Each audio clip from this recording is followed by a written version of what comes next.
Hello and welcome to Health Insurance as it relates to personal finance. My name is Keisha Green.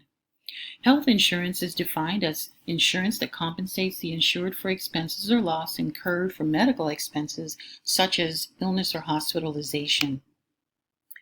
There are different types of insurance available. One of them is employer provided, which is provided by the employer. The employee may or may not make a contribution from his or her paycheck because some employers provide 100% medical coverage at no cost to the employee.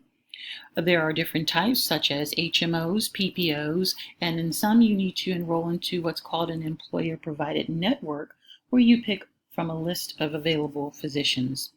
There's also private, where the insured pays a monthly premium and copays, and you have the option of picking your copays, benefits, and coverage maximums.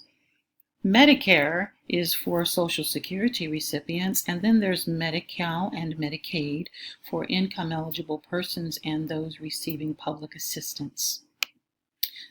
Statistics have shown, according to the Gallup Healthways Wellbeing Index, that as of the first quarter of 2017, 11.3% of United States citizens were without health insurance. The rate of those uninsured had risen from 10.9% during the third and fourth quarters of 2016, and this is just below the peak of uninsured rates for American adults in 2013. Although health insurance is vital and necessary for everyone, there are millions of people who go without it. For some it's too expensive, others are unemployed and can't afford the COBRA continuing coverage payments. Many people are underemployed, and then there are those who may be employed with no employee-sponsored health insurance plan, and they may not be aware that they have options such as Obamacare and Medi-Cal. Americans are among the most obese and unhealthy persons in the world due to our leisurely lifestyle. We snack a lot, we eat a lot of fast food, many of us are sedentary, and we definitely don't exercise enough. We tend to have a lot of diseases because of this, such as chronic issues like diabetes, arthritis, asthma, heart disease, and irritable bowel syndrome, to name a few.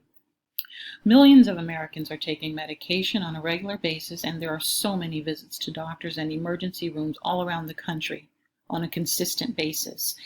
A bad state of health can take a toll on one's finances, especially when a person is not financially impaired. Preparation is paramount in order to prevent financial devastation. I can't stress this enough. It is important to be prepared for financial emergencies, especially when it comes to health issues. Without proper preparation, total financial devastation can occur. Many households live paycheck to paycheck, have a fair amount of debt, and do not have an emergency fund saved. In the event of large health costs or underinsurance or no insurance, a family can be ruined financially, leading to bankruptcy in some instances. Luckily, there are options. We have mutual funds and bonds. A mutual fund is an investment that allows investors to pool together money to invest in stocks and bonds. And bonds are a debt obligation issued by a company in exchange for a loan from the investor. The bond is paid back at a specific time with a specific amount of interest. It's very, very safe. And in either case of the mutual fund or the bond, you can start as low as $50 a month and begin building a fund. You can even make these deductions automatic so that they're automatically deducted from your checking account and deposited into your investment account. And that way, if you have an issue, you have some money that you can liquidate and draw from. But you must have a plan. While many people are without health insurance or are underinsured, there are viable options to prevent harsh financial consequences from taking place when we don't have enough coverage. Investing in mutual funds and bonds are just two of these options available, but there are more. But you must have a plan in place because issues with health insurance can arise when we least expect them to. It is always better to be safe than sorry. You can make an appointment to speak with a financial advisor, or you can open an account online through brokerages such as Vanguard or Fidelity, but it's just important to do your research, know what your end game is. In other words, what's your why? Because when you know the why, you can figure out the how. And once you've established the how, you can start investing and watching your portfolio grow. You can start with as little as $50 a month.